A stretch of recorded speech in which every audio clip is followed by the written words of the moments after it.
अरे तुमच्या जवळच्या जिवंत माणसाला तुमच्या भावना नाही समजल्या, ते 30 सेकंदाचं स्टेटस दाखवून कोणापर्यंत आपल्या भावना पोहोचवण्याचा प्रयत्न करताय.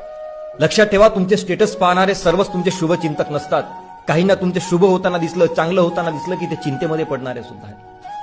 तुम्ही एखादं नवीन घर विकत घेतलं, नवीन गाडी विकत घेतली तर दिखाव्यापुरतं फक्त शुभेच्छा पाठवतील, पण त्यांच्या पोटात काहीतरी वेगळं आणि ओठात मात्र काहीतरी वेगळं असतं. ते याचेही भान आपण ठेवायला हवं. ज्या गोष्टी आपल्याला आनंद देतात त्या 4 लोकांना कळू देऊ नका. एवढं जरी आपल्याला समजलं तरी आपण आयुष्य जगायला सुरुवात केली. अरे तुमच्या जवळच्या जिवंत माणसाला तुमच्या भावना नाही समजल्या, ते 30 सेकंदाचं स्टेटस दाखवून कोणापर्यंत आपल्या भावना पोहोचवण्याचा प्रयत्न करताय. लक्षात ठेवा, तुमचे स्टेटस पाहणारे सर्वच तुमचे शुभचिंतक नसतात. काहींना तुमचे शुभ होताना दिसलं, चांगलं होताना दिसलं की ते चिंतेमध्ये पडणारे सुद्धा आहेत.